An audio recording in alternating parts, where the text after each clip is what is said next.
안녕하세요. 저는 평범한 30대 여성이에요. 인생에 크게 모난 곳 없이 평탄하게 살아온 제가 이곳에 글을 쓰게 된 이유는 제 이혼만은 평탄함과는 거리가 멀었거든요. 제가 당한 일이 너무 화나고 열받는 데다가 남편과 시모의 어이없는 행각에 글을 쓰지 않고는 안 되겠더라고요. 누구든지 이 일을 알아주셨으면 하는 마음이었거든요. 저는 앞서 말했듯 세상에서 가장 평범한 사람일 거예요. 2년의 교제 기간 끝에 30대 초반의 나이로 결혼에 꼴이는 흔하디 흔한 여자. 결혼 후에도 남편과 맞벌이를 유지하면서 집안일과 직장을 유지하고 있었죠. 남편과 비슷한 정도로 벌고 있다는 것만은 좀 다를지도 모르죠. 보통 남자들이 여자보다 더 잘 버는 경향이 많잖아요. 남녀 차별이 아니라 실제로 저희 업종에서는 여자보다는 남자가 돈을 더 많이 받고 있기도 하고요. 남자가 승진이나 경쟁에 좀 더 가깝다고 해야 하나? 그런 면이 있으니 어쩔 수 없는 결과라고 봐야 하죠. 그런데 이 부분에 대해서는 확실히 하고 넘어가야 되는 점이 있는데 제가 잘 버는 게 아니에요. 저는 평균이고요. 남편이 생각보다 못 버는 거죠. 남편에게는 승진이나 경쟁을 통한 지위 상승의 욕구가 전혀 없거든요. 뭐라고 해야 할까요? 그런 경쟁보다는 평화로운 분위기가 더 좋다고 본인은 말하곤 하는데 그런 것 치고는 돈 쓰는 건 좋아하거든요. 저는 돈을 많이 벌고자 하는 욕구는 하고 싶은 걸 하기 위해서라고 생각하는 사람이라 남편의 그런 이중적인 태도는 결혼 초에도 이해가 되지 않았어요. 조금만 더 노력하면 될 것 같은 사람인데 노력은 고사하고 시작조차 하지 않으려는 모습을 보며 그냥 이 사람 성격인가 보다 싶었는데 이혼할 때가 되어서야 알게 됐죠. 그 사람의 나쁜 습성이라는 걸요. 그 습성 때문에 저는 남편에 대한 정이 다 떨어져서 이혼을 하게 된 거예요. 사실 남편뿐만은 아니죠.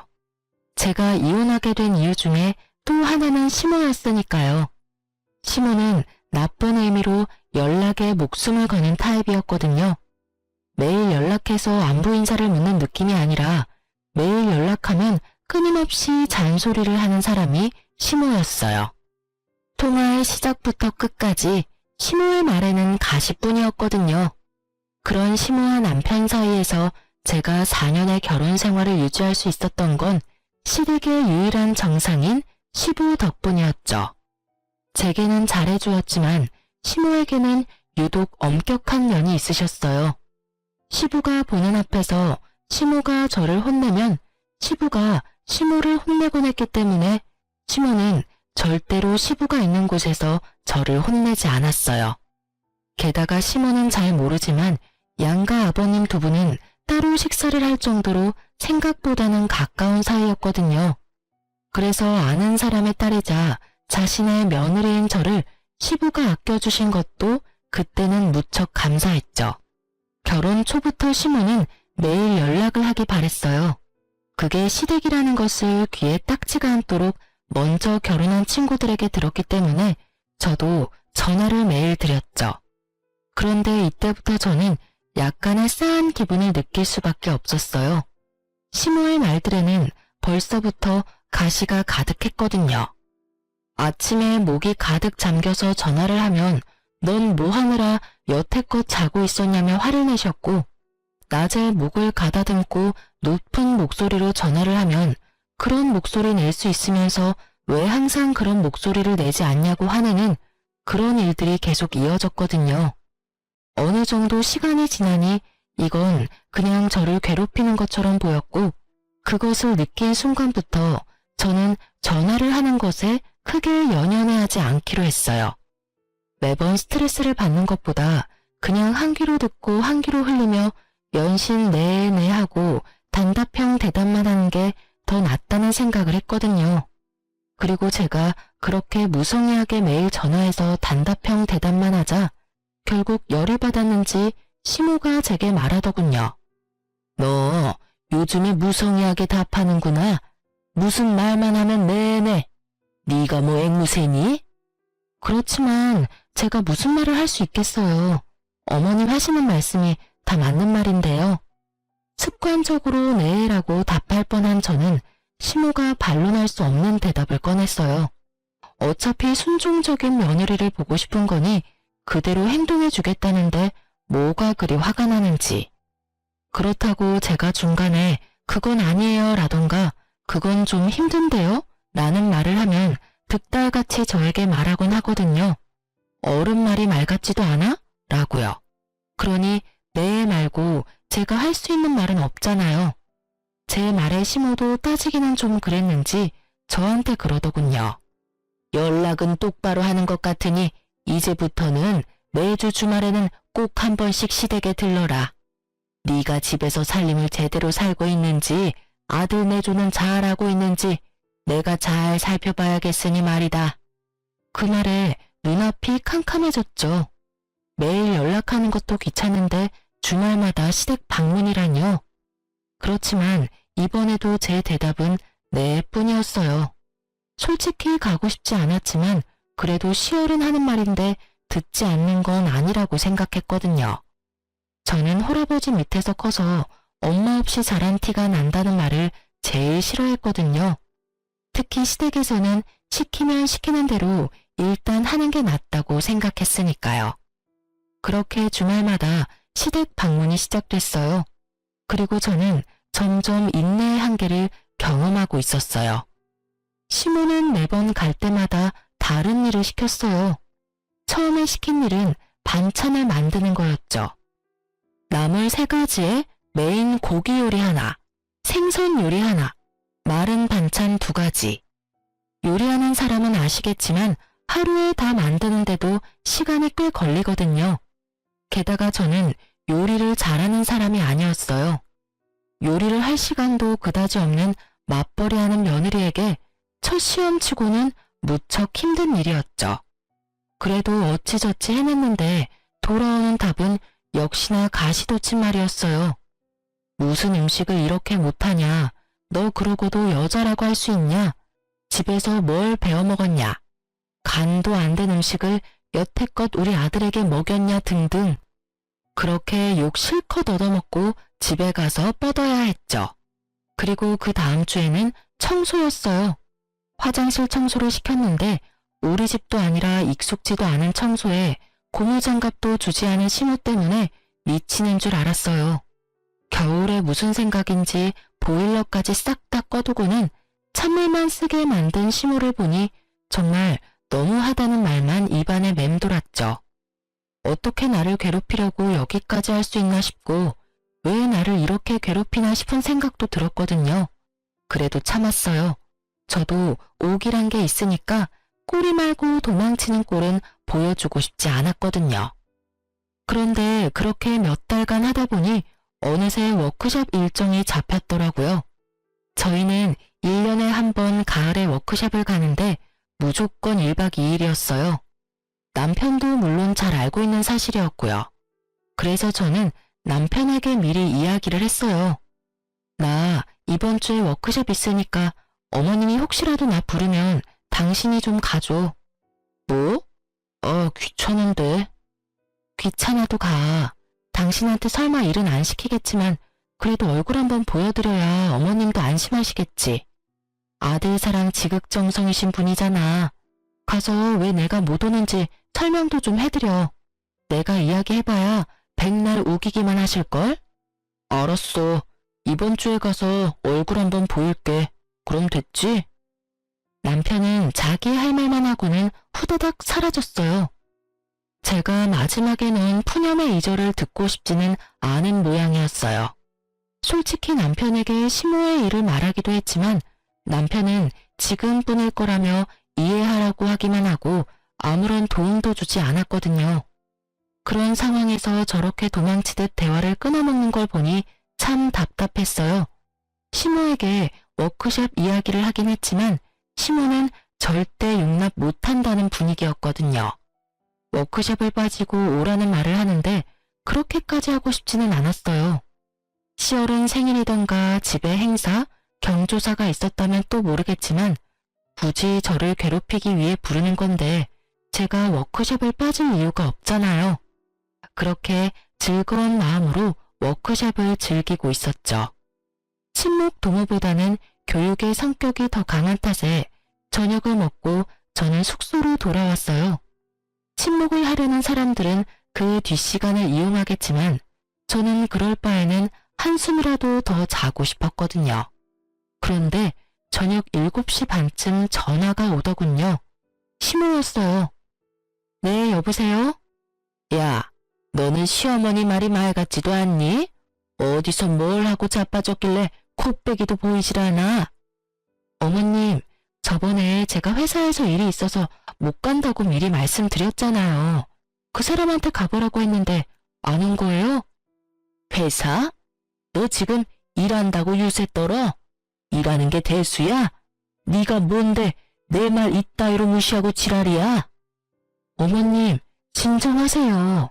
제가 무시한 게 아니라 미리 말씀을 드렸잖아요. 회사에서 일이 있다고. 니깎게 돈 몇 푼 번다고 그렇게 당당하게 매번 회사 거려? 집안일도 제대로 못하고 남편 내조는 더 못하는 주제에. 그래, 돈 번다고 너도 가장 노릇한다고 말하고 싶디? 주제 파악을 해야지. 결혼을 했으면 결혼한 여자답게 조신하고 어른 공경할 줄 아는 며느리가 돼야지. 시어머니 말을 개똥으로도 안 들어. 아주 처음부터 마음에 안 들었어. 그깟 돈 몇 푼 번다고 네가 우리 집을 무시하냐 이 말이야. 그 소리를 듣는데 어질어질 하더군요. 교육 때문에 신경을 많이 써서 두통이 있는 머리에 시모의 욕까지 한 바가지 얻어먹으니 속이 울렁거리고 토할 것 같더라고요. 화가 나는 수준이 아니었어요. 터질 것 같았어요. 여러모로. 저는 시모에게 말했죠.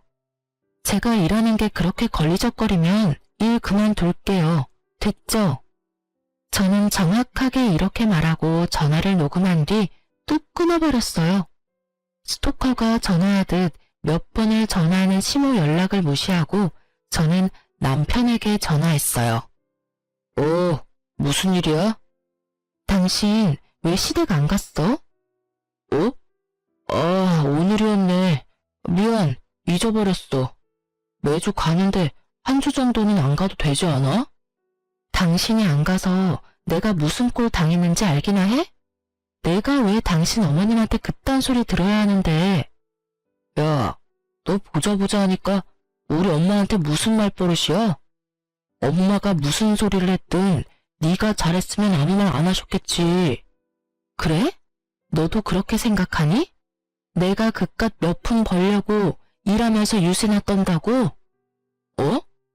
엄마가 그런 말을 했어? 그건 엄마도 잘 모르고.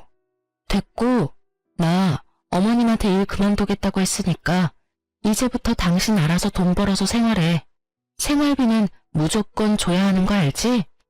나 이제부터 집에서 집안일이나 하고 시댁 다니면서 일만 할 테니까. 나도 돈 받아 쓰는 게 편하지. 그렇게 하자. 굳이 욕 얻어먹어가면서 돈 벌고 힘들게 살 필요 있겠어? 여보, 무슨 말이야. 우리 지금 집이며 차며 대출금으로 얼마나 많이 나가는데. 당신이 돈 안 벌면 우리 생활이 안 된다고. 나는 생활비 줄 돈도 없어. 그래? 어머님은 그렇게 생각하지 않는 것 같던데. 나더러 돈 몇 푼 벌면서 시댁 무시하냐고 하던데. 나는 무시한 적 없으니까 그냥 일 그만둘게. 나머지는 당신이 어머님이랑 상의해. 끊을게. 결국 저는 남편에게 폭탄 하나 터뜨리고 전화를 끊었죠. 그리고 전화기를 아예 꺼버리고 숙소에 누워 이불을 뒤집어 썼어요. 잠을 자고 싶었는데 잠이 너무 안 오더군요. 뱃속에 열불이 끓어오르니 잠은 오지 않고 화만 계속 나서 결국은 창문 열고 화를 가라앉혔어요. 그렇게 그 다음날 집으로 돌아왔더니 남편이 제 눈치를 보며 저를 기다리고 있더라고요. 저는 남편을 본 척도 하지 않고 곧바로 가방부터 정리했어요. 여보, 그 퇴직 이야기는 안 하는 걸로 하는 거지? 지금은 주말이잖아. 내일 일하러 가서 이야기할 거야. 여보, 제발 그러지 마. 엄마가 잘 몰라서 그런 말 한 것뿐이야. 당신이 이해하고 넘겨야지. 내가 어디까지 이해를 해야 하는데? 매번 모진 소리 들으면서도 꼬박꼬박 시댁에 다니는 나한테 어떻게 그런 말씀하실 수가 있냐고. 당신도 그래. 어머님이 나한테 하는 거 보면 미안한 생각 안 들어? 그렇게 소리치는데 시모에게 전화가 왔더군요. 저는 스피커폰으로 전화를 받았죠. 너 어제 안 왔으니 오늘이라도 와. 이번에도 워크숍인지 뭔지 때문에 못 온다고 하면 다리 몽둥이를 분질러 버릴 테니까 알아서 하고. 엄마, 그만 좀 하세요. 왜 사람을 이렇게 못 살게 굴어요? 이 사람 일하느라 못 가요. 제가 답할 틈도 없이 남편이 먼저 저를 옹호하고 나서더군요. 제가 일을 그만두는 게 무섭긴 했나 봐요. 예, 너 무슨 소리를 그렇게 해? 내가 괴롭히려고 오라고 그러니? 아직 준비도 안 된 애가 시집 왔으니 내가 알아서 단련을 시켜주려고. 단련은 무슨 단련이에요? 제가 잘 살고 있으면 되는 일이죠. 그리고 지금 와이프 일 그만두면 안 돼요. 요즘에 홀벌이로 먹고 살 수 있는 줄 아세요? 일하느라 힘드니 앞으로는 이 사람 매주 불러내지 마세요. 남편의 말에 시모가 어이가 없다는 듯 말했죠. 야, 너 무슨 말을 그렇게 해? 내가 지금 누구 때문에 이런 말 하는 건데? 네가 며느리 휘어잡지를 못하니 내가 해주는 거 아니냐? 됐어요. 그런 거 필요 없으니까 2번 다시 일 그만두라느니 그런 말 하지 마세요. 그리고 이렇게 매번 불러내지 마시고요. 결국 남편이 크게 시모에게 뭐라 하고 나서야 시모의 요구는 줄어들었어요. 그 일 이후로 시댁 방문은 한 달에 한 번으로 확 줄었고요. 정말 처음으로 남편이 제 편을 들어준 날이었어요. 물론 제가 일을 그만두겠다는 협박이 없었으면 남편이 제 편을 들어줄 일도 없었겠지만요. 그 뒤로 저희는 대면대면하게 연락을 하며 지내왔어요. 그리고 운명의 그날이 찾아왔죠. 제가 이혼을 결심하게 된 그날 말이에요. 그날은 여느 때와 다름없는 날이었어요.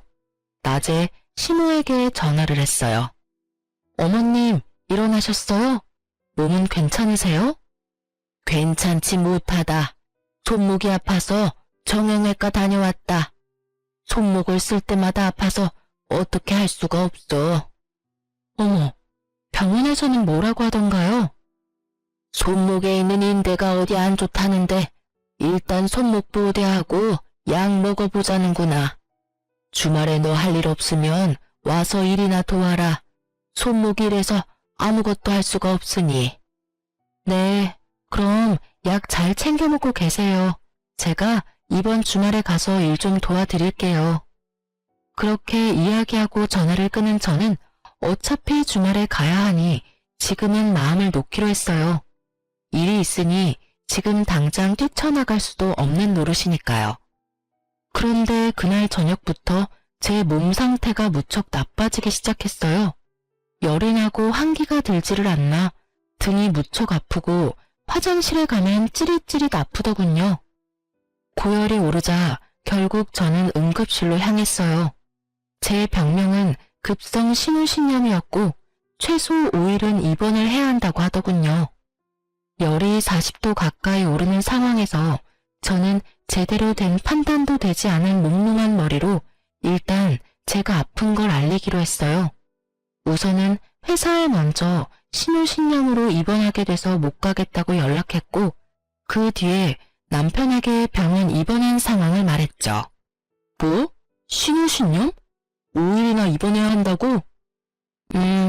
나 지금 열 올랐다 내렸다 제정신이 아니니까 병원에서 나 쓸 물건들 목록 보내줄 테니 좀 가져와줘. 그렇게 남편이 부랴부랴 제 물건을 챙겨 병원으로 왔어요. 저는 남편에게 말했죠. 나 지금 너무 힘들어서 그런데 어머님한테는 당신이 말 좀 잘해줘.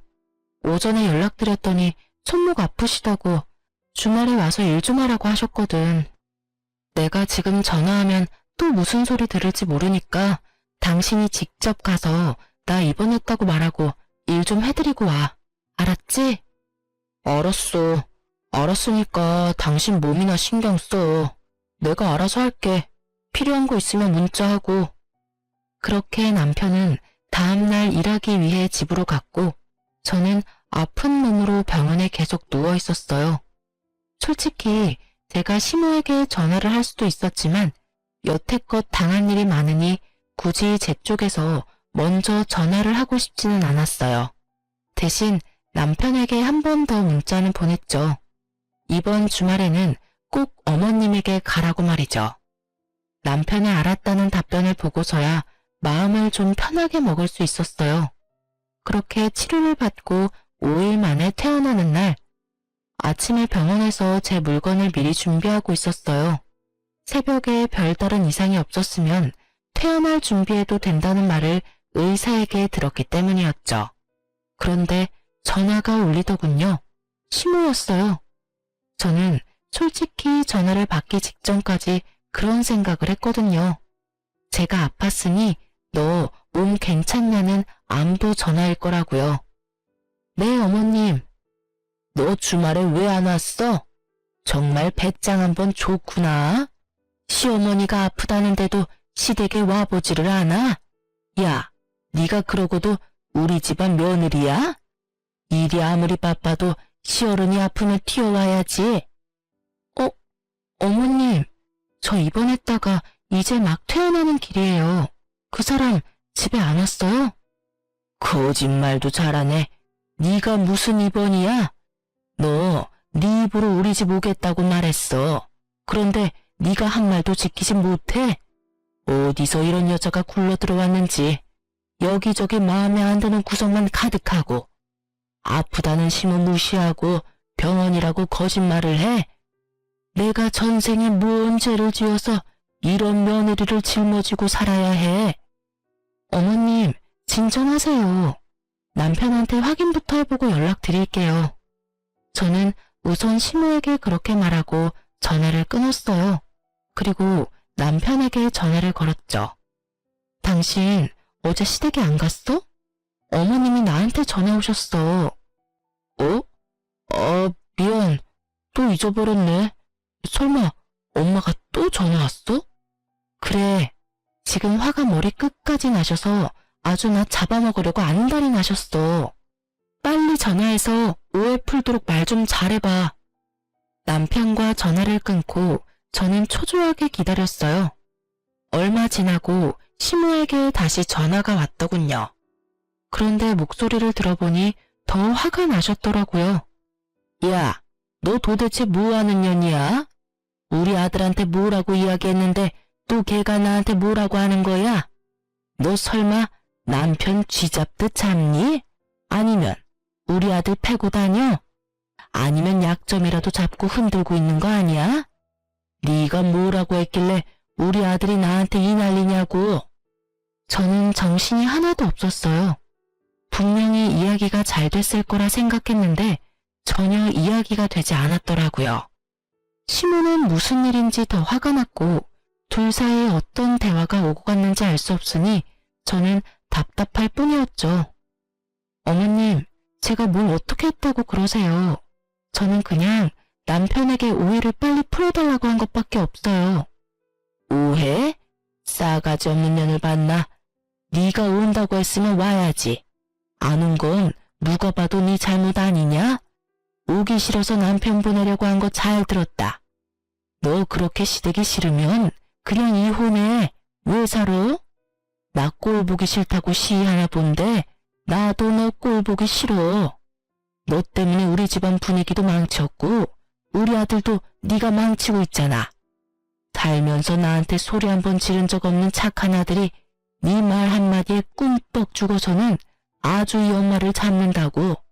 네가 문제야. 다 네 탓이야. 네가 책임져야지 누구한테 지금 오해다 아니다 난리냐고.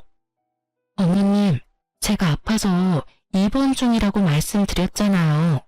입원 확인서 진단서 있으니까 보고 말씀하세요. 솔직히 저도 이런 말 듣는 거 기분 나쁘고 화나거든요. 어떻게 며느리한테 그런 말씀을 할 수가 있으세요?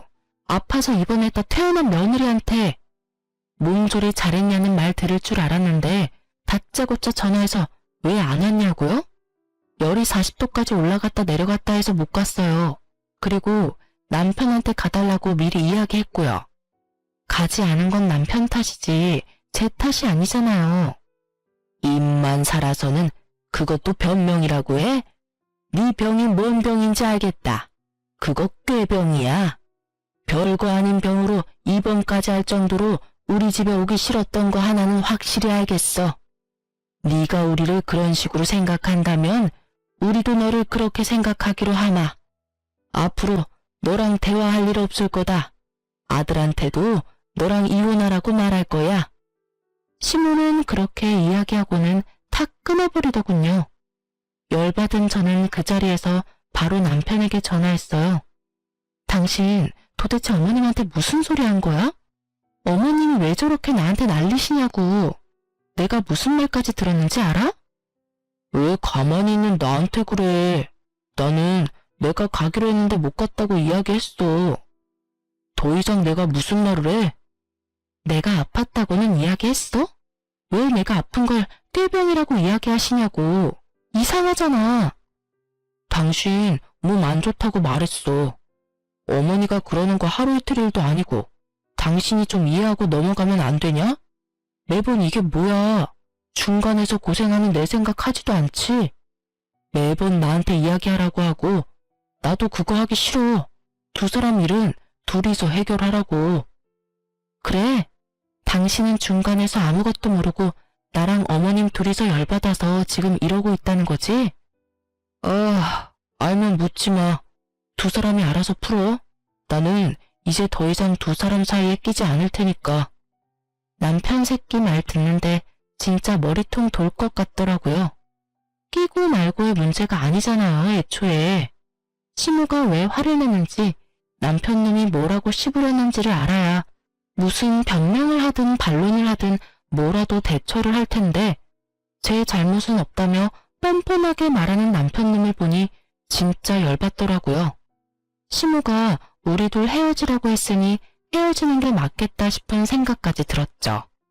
저런 소리 들으려고 악착같이 결혼생활 유지하면 남는 게 뭐가 있겠나 싶었죠. 집 팔자 지가 꼰다고 저는 그게 딱 질색이었거든요. 그런데 그냥 이혼하는 거 너무 화나잖아요. 누구 좋으라고 그냥 이혼을 해줘요? 이혼해주면 남편 놈은 둘째치고 시무는 얼마나 속이 시원하겠어요. 눈엣 가시 같은 며느리년 치웠다고요. 그리고 시무도 제게 모진 소리 퍼부은 것처럼 누군가에게는 모진 소리 듣도록 해줘야 동등한 거잖아요. 그래서 저는 친정 아버지에게 이렇게 말했어요. 아빠, 요새 몸이 허해 보이는데 괜찮은 삼계탕집 알려드릴게요. 나중에 지인분이랑 같이 들려봐요. 근데 인기가 많아서 예약을 해야 하니까 저한테 미리 말씀해 주시고요. 그리고 곧 아버지는 제가 원하는 사람과 식사를 하러 가겠다고 제게 식당 예약을 부탁했어요. 그 식당은 길게 뻗은 방 공간을 파티션으로 나누어서 사람을 받는 곳이었거든요. 옆 사람이 하는 이야기를 귀만 기울이면 들을 수 있는 곳이요. 그렇게 아버지의 식사 예약을 하면서 저는 똑같은 날짜 시간에 바로 그 옆칸에 예약을 하나 더 잡았어요. 그리고 그 날짜에 식사나 하러 가자며 시무와 남편을 태워 아버지와 약간의 차이를 두고 옆방인 예약석으로 향했죠. 난 아직도 왜 내가 너랑 이곳에서 밥을 먹어야 하는지 모르겠구나. 나는 이제 너랑 상종도 안 하겠다고 했어. 두 사람 이혼하기 전에 나는 너랑 겸상할 생각 없다. 그렇게 말하면서 제 눈을 쳐다보지도 않는 시무를 보며 저는 남편부터 쳐다봤어요. 여전히 남편은 제 눈을 피하기 바쁘더군요. 어머님, 왜 그렇게 화가 나셨는지는 모르겠지만 제가 이 자리를 만든 건 어머님이 오해하고 계시는 걸 풀어드리기 위해서예요. 어머님은 제가 꾀병으로 시댁에 가지 않았다고 생각하시죠? 여기 입원 확인서와 진단서 가져왔어요. 보시면 아시겠지만 저는 그날 입원하고 있었고 열이 40도까지 오르내려서 몸 상태도 엉망이었어요. 저는 정말로 아팠고 남편에게 어머님에게 가보라고 이렇게 문자로도 당부를 했었어요. 그딴 종이 쪼가리가 뭔데 내가 너를 믿어야 하니? 대충 음식 좀 데려와서 밥 먹이고 없던 일로 하고 싶은 모양인데 나는 그럴 생각 추호도 없어. 그러니까 이렇게 쓸데없는 짓 그만하고 두 사람 이혼할 생각부터 하는 게 어떠니? 이래서 내가 처음에 너 들이기 싫다고 그렇게 말했어. 엄마 없이 커서 뭘 배웠겠냐고. 이거 봐라. 내 말이 맞았지? 배운 게 없으니 시어른 말을 귀한 줄 모르고 귓등으로 듣지. 말도 안 듣고 잘하는 게 있기를 하니? 인물이 예쁘기를 하니? 그렇다고 내 아들한테 잘하는 것도 아니고 못하는 것밖에 없는 애를 왜 내 며느리로 받아들여야 해? 아무리 숨겨도 애미 없는 건 티가 나. 그래서 며느리로 받아들일 생각도 없었는데 이게 뭐니? 내 아들 인생에 오점만 만들어서는. 정말로 이때는 복수금하고 그냥 시모 머리끄댕이를 쥐어뜯고 싶더라고요. 지금은 돌아가신 저희 친정어머니까지 모욕하는 시모가 진짜 사람이 맞나 싶었거든요. 제가 화내기 전에 파티션이 확 젖혀졌죠. 거기에서 나타난 건 저희 친정아버지와 시부였어요. 두 분의 얼굴은 심상치 않았죠. 잔뜩 정색한 아버지와 상기된 채 분노로 가득 찬 시부. 맞아요. 제가 일부러 두 분이 들으시도록 이렇게 만들었어요. 시모는 시부가 있는 곳에서는 절대로 제게 못된 말을 하지 않았어요. 아예 말을 걸지를 않았죠. 그래서 시부는 이런 상황을 전혀 모르고 있었어요. 이혼하기 전에 시부가 시모가 어떤 사람인지 아셔야 할 것 같았거든요. 이 여편 내가 지금 뭐 하는 거야? 당신 정신이 나갔어? 내가 들은 말이 도대체 다 뭐냐고? 이혼? 당신이 대간절 뭔데 며느리한테 이혼을 하라 말아야. 그리고 넌 네 마누라가 이렇게 당하고 있는데 옆에서 지켜줄 생각은 하지도 않고 그냥 듣고 있어? 둘이서 한 사람한테 도대체 뭐 하는 짓이냐고? 시부의 노한 목소리에 시모가 깜짝 놀라서는 얼굴이 하얗게 질리더군요. 게다가 남편도 마찬가지였고요. 여보, 당신이 어째서 여기에... 그리고 사돈... 내 말에 대답이나 해. 당신은 나이를 대체 어디로 먹은 거야? 어떻게 며느리한테 그런 모욕적인 말을 퍼부어? 당신은 나랑 결혼할 때 완벽해서 결혼했어? 당신이야말로 매번 우리 어머니한테 혼났지. 왜? 당신이 시어머니한테 혼나면서 컸으니 며느리한테도 그리 구박하고 싶었어? 어른이 됐으면 그 마음을 좀 넉넉히 쓰라고 내가 몇 번이나 말했어. 좁쌀 같은 마음가짐으로 사람을 대하지 말라고 내가 몇 번을 말해. 게다가 이혼 이야기는 대체 왜 꺼냈어? 나는 억울해요. 내가 손목이 아파서 집에 오라고 했는데 오지 않은 건 며느리라고요. 며느리 편 들고 싶으면 뭐라도 알고 하던지 왜 나한테만 그래요? 그래? 여기 지금 며느리가 가져온 서류만 봐도 며느리가 얼마나 아팠는지 눈에 훤히 보이는데 당신은 이것도 못 믿겠다고? 그러면 네가 말해봐라. 넌 며느리가 가라고 했는데 네 어미한테 왜 안 왔냐? 시부가 이번에는 남편에게 물었어요. 그게 저도 잊어버렸고 솔직히 별거 아니라고 생각해서. 그래서 너희 엄마한테 며느리 아프다고 이야기는 했어? 입원할 정도로 심각하다고? 그런 말은 안 하고 그냥 아프다고만 했어요. 그치만 제 탓은 아니죠. 솔직히 저도 억울하죠. 엄마한테도 와이프가 하란 대로 했고 엄마가 열받은 것까지 제가 어떻게 다 책임을 져요. 그래서 너는 아무 잘못 없다 이 말이냐? 잊어버린 건 잘못 아니고 다른 사람 아픈 것도 아니고 네 엄마 아프다는데 왜 너는 잊어버리고 며느리가 가야 해? 며느리가 못 가는 상황이면 너라도 가야지 이 불효자식아. 며느리한테 네 엄마 다 맡겨놓으니 좋더냐? 응? 아버지, 그런 거 아니에요. 왜 제가 일부러 그랬다고 그래요? 이번 일도 엄마가 열받아서 지금 이러는 건데. 이서방, 됐네. 더 이상 변명 안 해도 되네. 자네 어머니가 원하는 대로 두 사람 이혼해. 나도 귀한 내 딸 이런 취급 당해가면서 결혼 생활 유지하라고 할 생각 없어. 그런데 이혼하면 자네랑 나 사이에는 해결해야 할 일이 먼저 있지. 그렇지 않은가? 아빠, 그게 무슨 소리예요? 두 사람이 해결할 일이 뭔데요? 그래, 다들 모여있으니 내가 물어보마. 너 카드빚 5천 정도 있었던 적 있었니? 카드빚이요? 방문하며 저도 모르게 남편을 바라보았는데 남편이 제 눈을 피하며 안절부절 못하고 있더라고요. 너 결혼한 지 1년 정도 됐을 때 이서방이 찾아와서 그러더라. 네가 사치가 너무 심해서 카드빚을 져서 생활이 안 되고 있다고 말이다. 말도 못하고 끙끙 앓는 게 불쌍해서 자기가 말하러 왔다고 했지.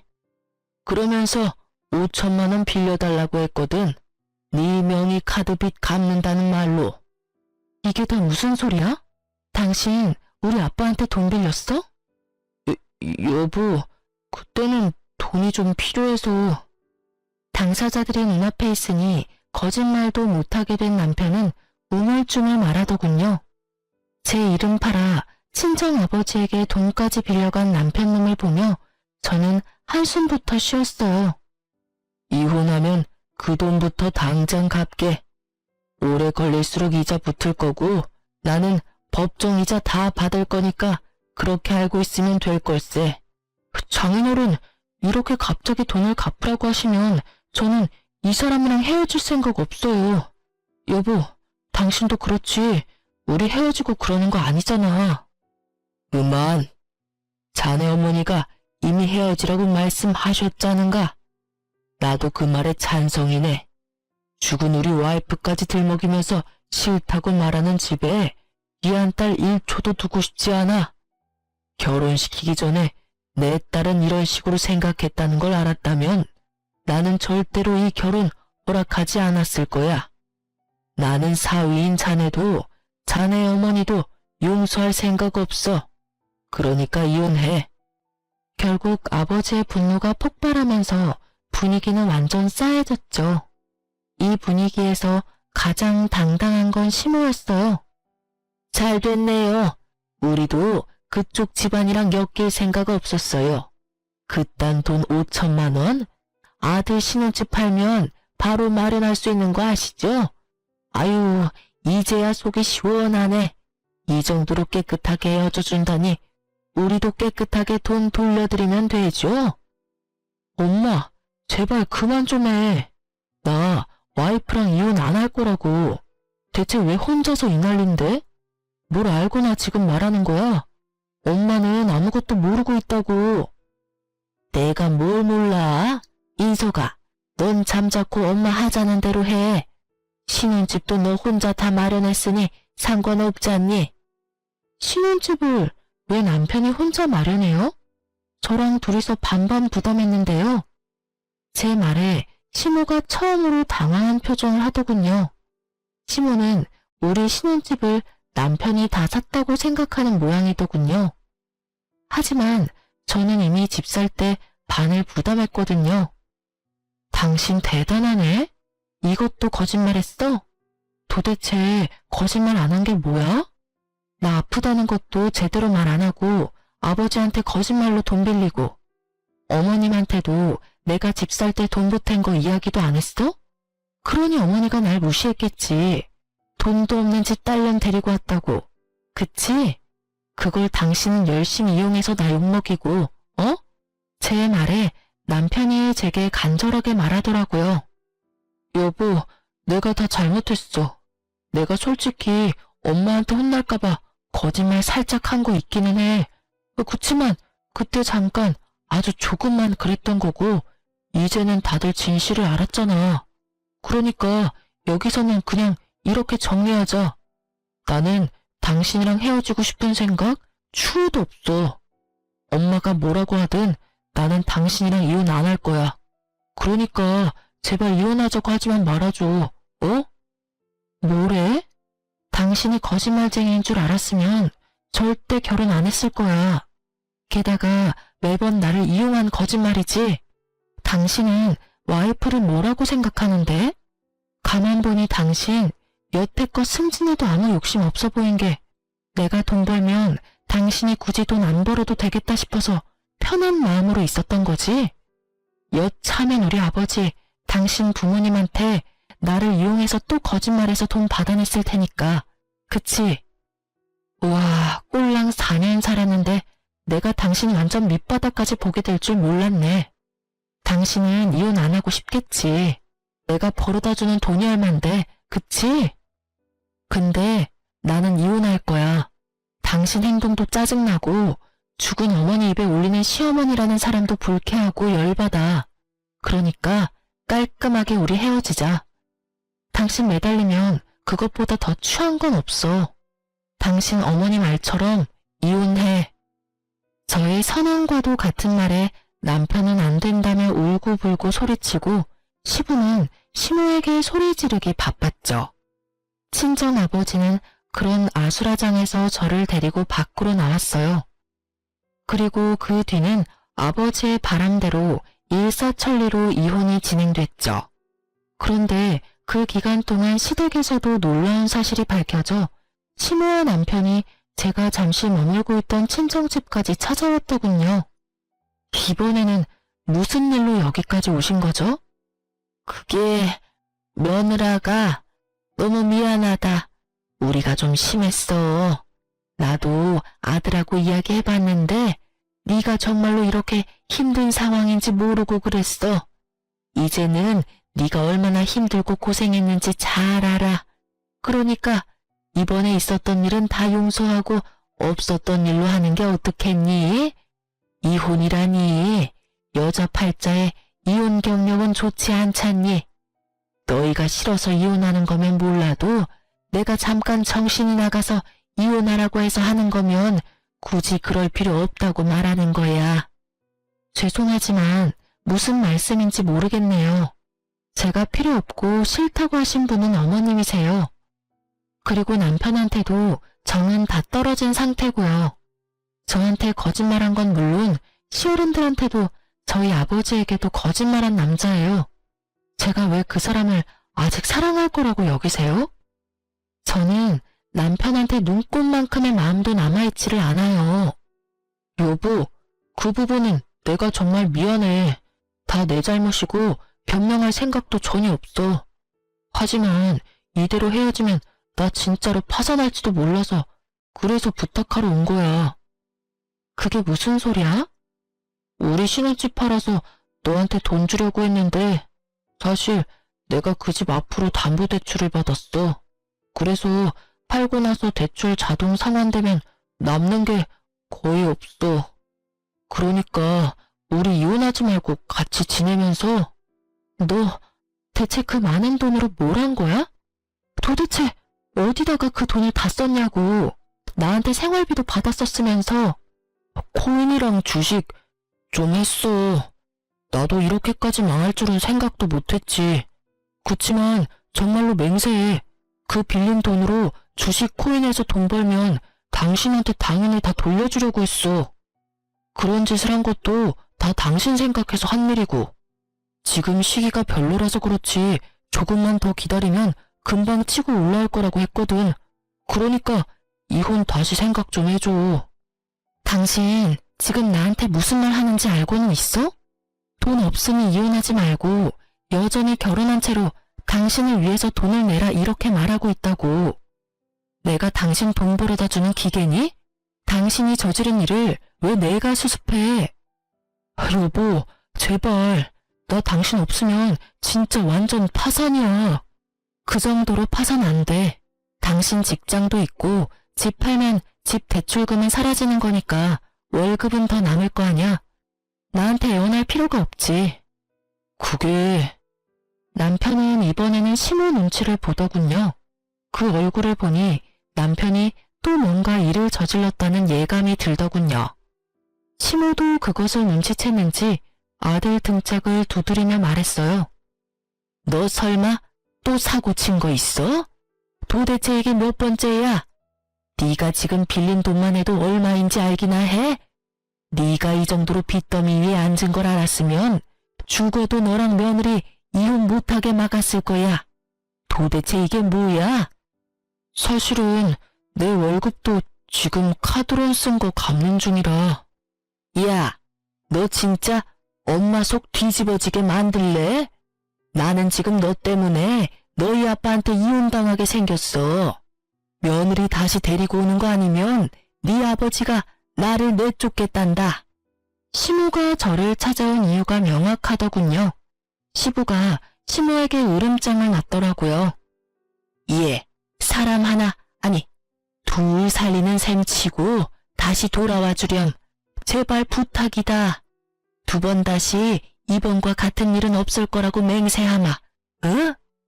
죄송해요. 이렇게 못생기고 일 못하고 버릇없는 며느리 어머님도 필요 없으실 거예요. 그리고 저도 저렇게 사고 뭉친 남편 필요 없고요. 그러니까 그냥 돌아가세요. 저는 해줄 수 있는 게 없어요.